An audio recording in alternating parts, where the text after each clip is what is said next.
Okay, everybody, this is a real treat. Back to the last episode 42. I had a green tea from Viet tea, which I had and finished about 5 seconds ago. And so I found in that amazing box 2 other types of tea that have been processed from this same region. So I can try Lai Chow. I'm sorry, everybody. I don't pretend to be able to correctly pronounce any of this stuff. So I'm still having a sip of this final hotter steeping from episode 42. But I'm really excited to be tasting 3 different methods of processing from the same, I'm assuming, tea farm. Quickly, let's see if I can go and show this. All right, so Vietnam. We are in the very north west, or one could say bordering the South Central Yunnan. So in terms of production region, things make sense. In terms of styles of teas, I'm really excited to see how these 3 compare. They'll obviously be really different. The ones I'm going to start with first is definitely going to be the white tea and the green tea.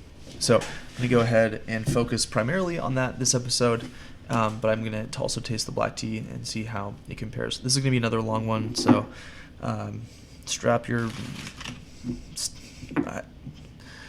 I don't know. What do people say that's like a cool hook? Hold on to your punch cards, kids, because we're about to get an extra meal for free at Denny's. Oh my god. Okay. Logistics. Taking this off. Jaw high. And I actually need a real guy one. Okay, so I'm going to actually end up using my clay pot for the white tea. And I do want that on a boil. So this is traditionally my ripe cup or pot, and you can see in there definitely some ripe textures. So I'm hoping that doesn't weigh in too much to the flavors here, but I really want to attempt to maximize the heat on this white tea. So white tea is the least processed way of processing tea. You wither the tea and dry the tea. That's it. It's not dried with a machine usually. It's just air dried, and usually it's just air withered. I don't even think that they do any sun exposure on white tea, but I definitely could be wrong on that. And it will change the complexion of the tea. And I know some tea masters have said from the videos I've watched that you can do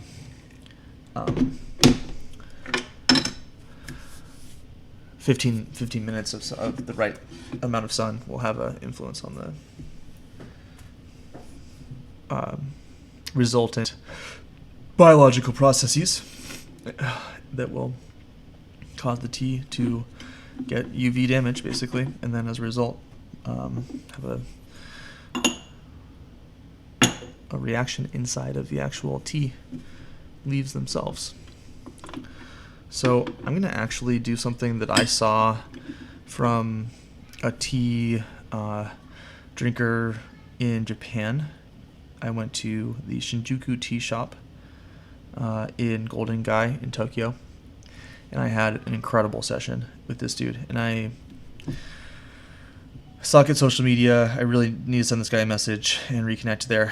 Wow, color on this is already really incredible. I'm going to go ahead and smell this and actually give it a taste first to start. I was thinking about double infusing it, which is what he did.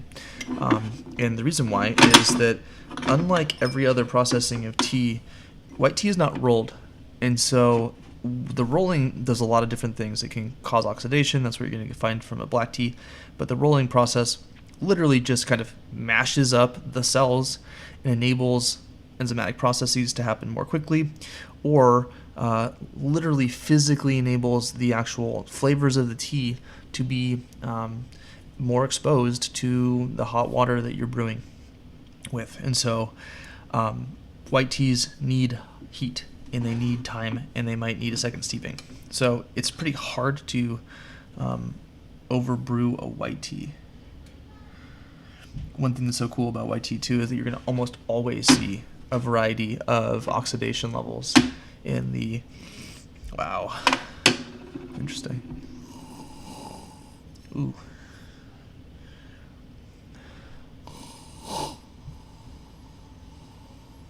Wow. Very barn and mellow, more like... Gosh, man. I don't know how any of this tea stuff makes sense anymore, but I'm like, yellow flavors. What the fuck does that mean? I don't know. But it makes sense to me.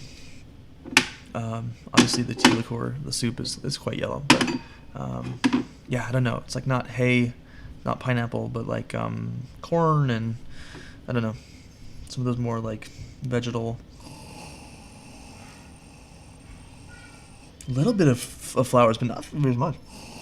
Not getting it quite as much. I think more of a savory white tea from the nose. I'm gonna give a small pour and see if I should keep brewing this. Cheers.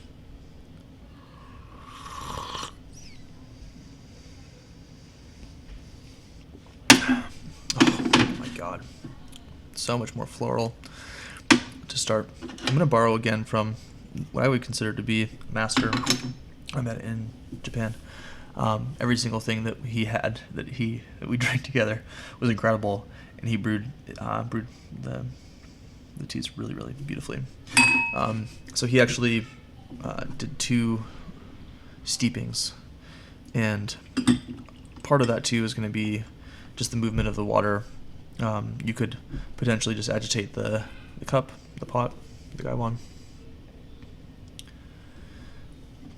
So just immediately the differences between the green and this white tea. This one is so much more floral, much more light, airy. The liqueur is actually a deeper color, frankly, more yellow, and that's going to be from the oxidation compared to the white tea or the black the green tea, which the kill green step is going to freeze the oxidation. So this is going to be a more oxidized tea, even though it's considered to be kind of like fresh tea. The natural processing of the withering without kill green means that the oxidation and enzymatic processes will continue to happen through the withering stage of the production of the tea. Cheers.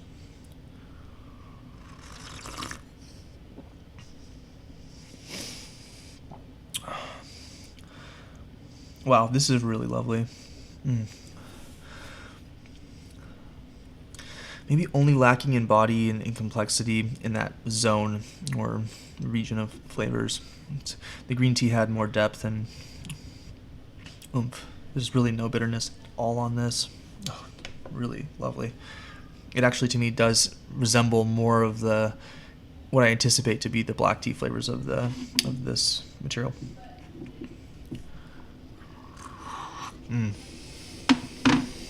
It lacks that really crisp fruitiness or sometimes perfumey floweriness that an oolong will have. Instead, again, blending a bit more to black tea notes. A comforting, almost rounder flavor profile. Not quite nutty, but mellow flowers. Really a delight. I think I might be enjoying the white tea even more than the green tea, to be honest with everybody. Really nice. I feel like there's a bit more here. The green tea is very cozy. It's quite delicious. Not at all abrasive. I think it passes the mom test. Both of these do, absolutely. Oh my gosh. Again, boiling hot water here.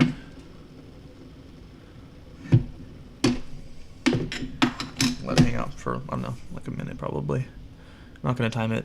White tea is really a good white tea. You want to give it a lot. Let me get another gaiwan.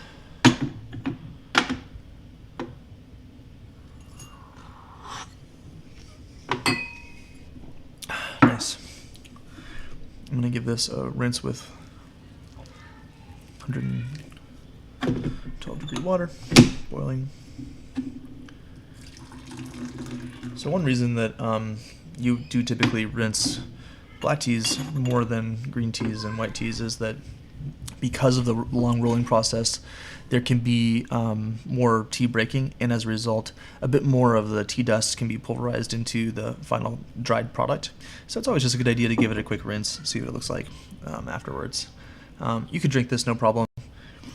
It might just have a bit of a different character than the other steepings, and as I said earlier, pretty light on the nose to start. As I said earlier, I really don't want to bias the next steepings that I have, the next sips that I have, with something to start that's too intense. I think I talked about that last episode on the green tea. And again, this is me just approaching 3 teas I've never had before.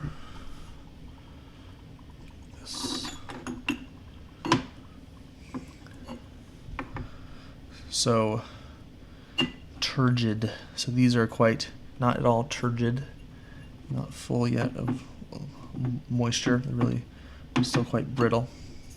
Maybe hear one.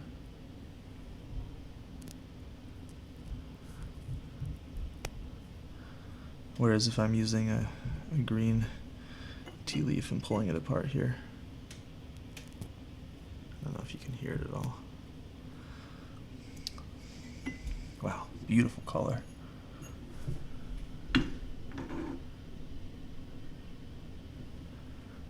Really lovely, deep purple. One of my favorite parts of these teas is just enjoying the visual texture of these finer quality teas. And if it's not, no dig on pu'er, but if it's not pu'er, I feel like these loose leaf teas have a lot more to enjoy, the way that they're shaped. And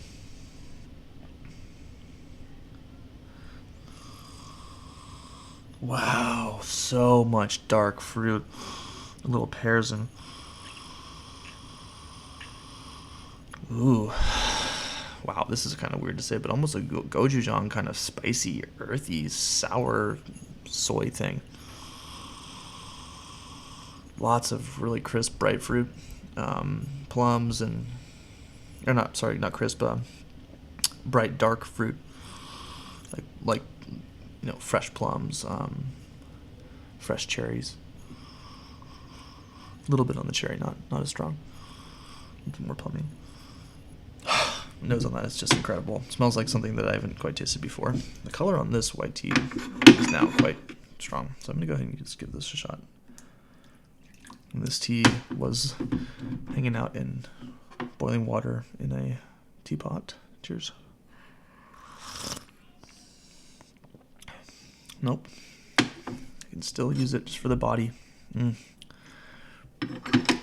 Wow, it's really quite nice, but it tastes, I think, better with this method.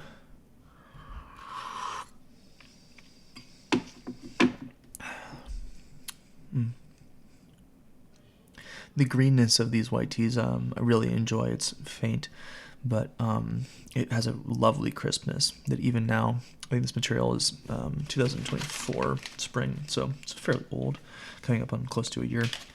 But even now, it just has a really lovely brightness that it's just so easy to drink. I really think that anyone drinking this tea who's never had tea before would think that there's sugar added to it or something. It's just really easy, fresh, delicious. Okay, so my water is now at 200.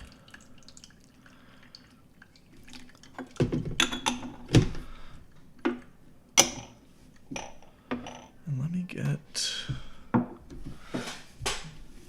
I'm trying to do too many things at once here, everybody.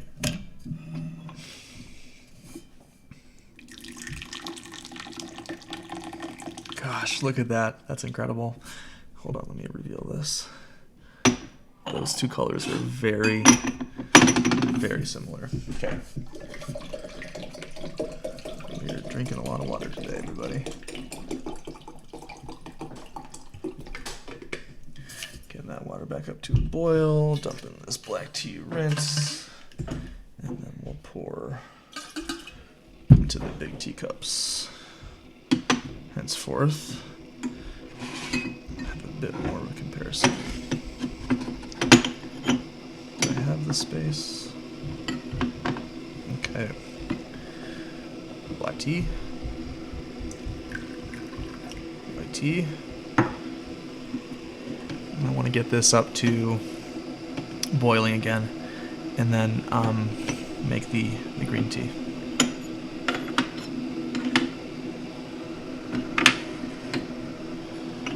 You can see that the white tea actually is a little bit darker than the black tea to start, and I'll make sure that this gets, because it's still not nearly at all close to turgid enough. You can see I'm holding it and it's not falling at all, whereas if it were soaked, I could hold it across and it would not stand upright. Right, here's this, like that, right? That's what I'm talking about here. The nose on this black tea is insane. Ooh, very almost brandy and plum wine vibes. It smells almost like, yeah. Alright, be right back. Okay, so this is actually going to be the 5th steeping of this green tea, and it's not going to be an accurate representation of the complexion of the tea itself, compared to the other teas that have been underbrewed still, perfectly brewed, and then this one's going to be, in effect, underbrewed. Okay. Truly boiling water. That's going to hang out for at least 15 seconds. You go ahead and just dive back into this. I think this is the third second steeping of the white tea.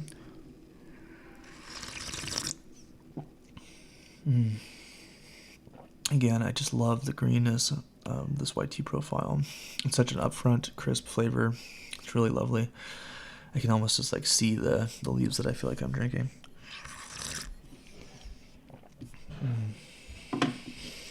Really mellow, really pleasant, really easy drinking. Perfumey now.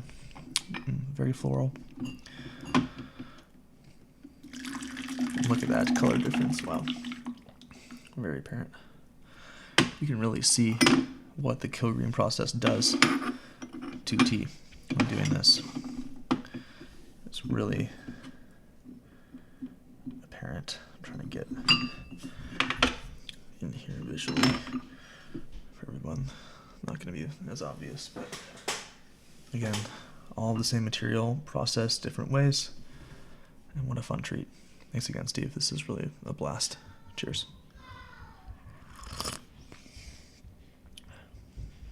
Man, we really have unfortunately brewed this out too much. Used much more green. It's not too intense, but much more hay, for a little bit more fermented.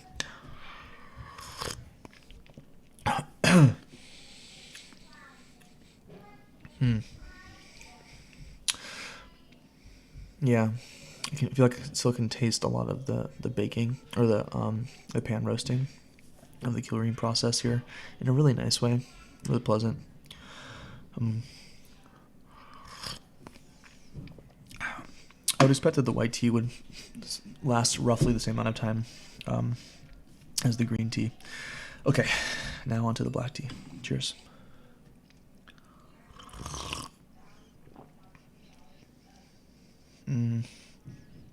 More woody, more... Gosh, these are all really nice. So sweet. Certainly easy drinking. These to me are afternoon teas, all three. I would not be able to start my day with these. Just way too sweet, frankly, for me. The way gone on this is really nice.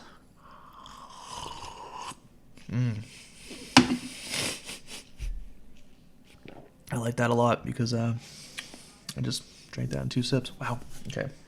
Let's get back into that. I'm going to push that back to... I'm going to go right off the boil. I'm going to leave it at what it is right now. It's about 205. I'll let that hang out for a little bit, though. Nice. I feel like I can... Hard to disambiguate all the flavors, of course, but I feel like I can still taste a little bit of the greenness in this cup. It tastes, again, more similar to me to the white tea than to the green tea by quite a bit. More mellow, a bit more earthy, kind of in... you could imagine... It's not smoky, but kind of a bit more of those like closer to the ground flavors. Mm. Mm. Nice fruit. Really. Yum. I think I'm gonna take these upstairs after I'm done here. My wife has a friend over and playdate vibes, and so maybe we'll have a little bit of a tea party. Love the visuals on this. You can now see that the dark tea, or the black tea has darkened up quite a bit. Blackened up. My goodness, I cannot speak today. I'm getting kind of hyped.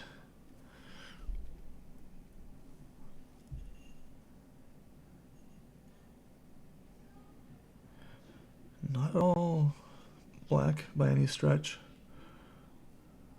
I would put this at medium-low levels of oxidation, frankly. You can even see some greener leaves in the bunch. This, production-wise, looks more uniform visually compared to the green tea and definitely the white tea. But as these leaves open up, you'll notice the darkening variety of more and less oxidized leaves. I can smell more of those Yunnan spice, corn, sweet characters that I'm familiar with, but this is a little more elevated. It has a bit more fruit, not as deep, lacking a bit more of the roastedness, and I think could be related to the processing on this. My guess is, again, that this is,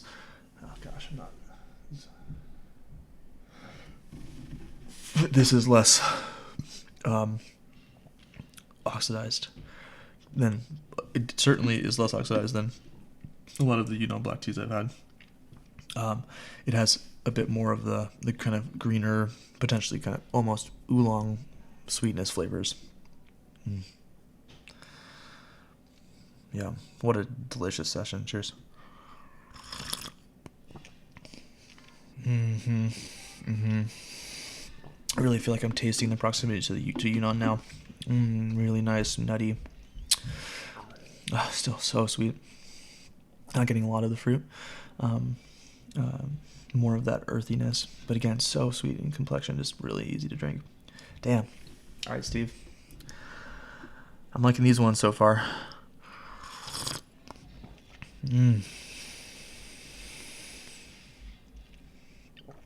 Nice. Yeah, I feel like I've kind of fallen out of favor with Yunnan black teas a little bit, and this feels close, but not quite. Yeah, I don't know. Maybe it's like drinking so much Wui Oolong that those darker, earthier notes feel strange now in black tea. But I need to revisit some Yunnan black tea. I'm sure I will drink some this year.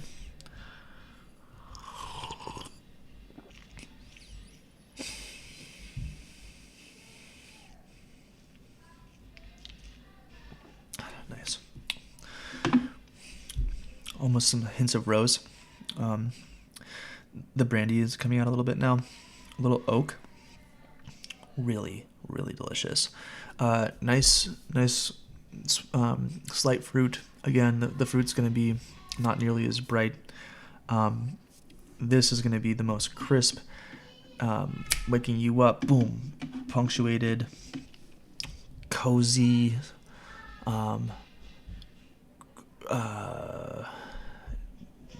a dewy morning in spring, and then like next to the fire in summertime.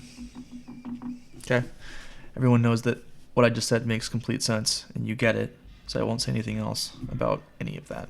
Cheers.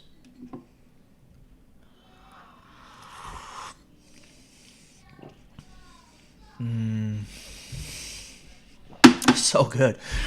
It lacks complexity, but has a marriage of these two flavors in a way that is really interesting. It's almost like if these are black and white, this is gray.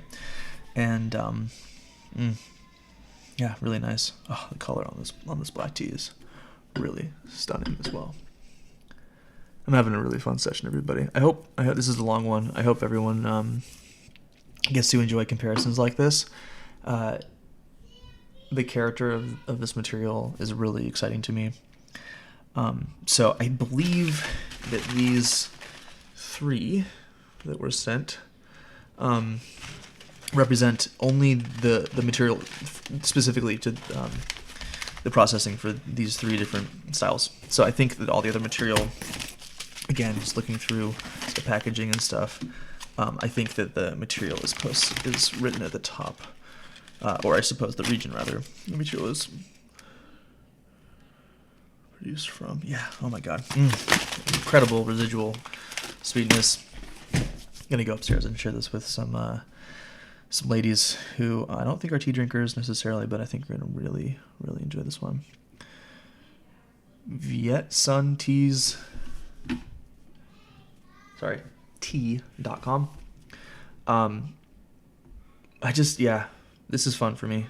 I can't tell you that I'm tasting Vietnam. What I'm tasting is small batch, delicious processing, a lot of care. The material is really beautiful. And on this session, a lot of sugar. So I hope everyone's having an awesome one. And I've probably said thanks again to Steve 100 bajillion times, but really appreciate it. And all you folks out there, I hope you're having an awesome tea drinking day today. Bye.